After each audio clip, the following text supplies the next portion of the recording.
జేబులో ఫోన్ వేసుకుని బైక్ మీద రైమ్ అంటూ వెళ్తున్నారు. మీ స్పీడ్ కి మీ ఫోన్ కింద పడిపోతే కూడా మీరు గమనించడం కష్టం. ఇంటికొచ్చి చూస్తే ఫోన్ కనబడటం లేదు. దారిలో ఎక్కడుందో తెలీదు. దాన్ని ఎవరు తీసుకున్నారో తెలీదు. చివరికి ఎవరి చేతిలో ఉందో కూడా తెలీదు. రెస్టారెంట్ లో, బస్ స్టాండ్ లో ఎక్కడ పడితే అక్కడ మొబైల్ పారేసుకుంటారు జనాలు. అది మంచి బుద్ధి ఉన్న వాళ్ళ చేతికి చిక్కితే మన దాకా వస్తుంది. లేదంటే ఇక దాన్ని మర్చిపోవడమే.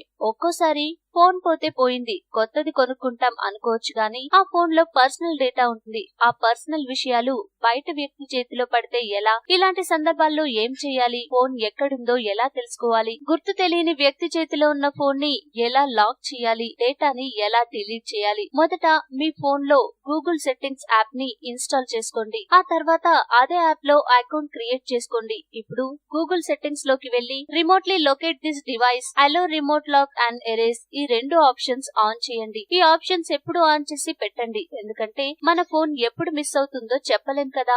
ఇప్పుడు మీ మొబైల్ ఫోన్ ఎక్కడో పోయిందనుకుందాం, లేదంటే టెస్టింగ్ కోసం మీరే మీ పక్కింట్లో వదిలేయండి. ఇప్పుడు మీ కంప్యూటర్ లో గూగుల్ లోకి వెళ్లి ఆండ్రాయిడ్ డివైస్ మేనేజర్ లోకి వెళ్ళండి. మీ గూగుల్ సెట్టింగ్స్ అకౌంట్ నుంచి లాగిన్ అవ్వండి. ఇప్పుడు గూగుల్ మ్యాప్స్ లోకి వెళ్ళండి. మీ మొబైల్ లో already remotely locate this device అనే ఆప్షన్ ఆన్ చేసి ఉండటం వల్ల ఇప్పుడు మీ ఫోన్ ఎక్కడ ఉందో గూగుల్ మ్యాప్స్ లొకేషన్ ట్రేస్ చేసి చెప్తుంది. ఇక అలో remote lock and erase on చేసి ఉండటం వల్ల మీకు రింగ్ అనే ఆప్షన్ తో పాటు లాక్ మరియు ఎరేజ్ ఆప్షన్స్ కనబడతాయి. మీరు రింగ్ నొక్కగానే మీ ఫోన్ రింగ్ అవుతుంది. లాక్ నొక్కితే మీ ఫోన్ లాక్ అవడమే కాదు, మీరు మీ కంప్యూటర్ నుంచే ఆ ఫోన్ పాస్వర్డ్ ని మార్చుకోవచ్చు. ఎరేజ్ నొక్కడం ద్వారా మీ పర్సనల్ డేటా అవతలి వ్యక్తి కంట్లో పడకుండా మొత్తం డిలీట్ చేయవచ్చు.